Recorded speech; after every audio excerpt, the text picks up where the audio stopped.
Magandang araw po sa inyo lahat. Ako po si Marife Kagugom, 9 years OFW dito sa Singapore. Sumali po ako sa OFW Got Talent upang maibahagi at maipakita ko ang aking talento. Sa panahon ngayon, napakaraming banyaga o impluwensya. Mahalagang hindi natin kalimutan ng ating sariling kultura.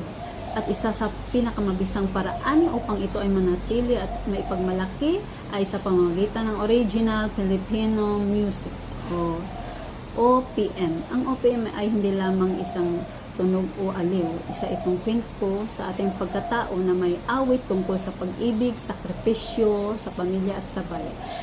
Sa bawat himig ng liriko naroon ang puso ng Pilipino. Sa pamamagitan ng pagtangkilik sa OPM, pinalakas natin ang ating industriya lokal sa musika.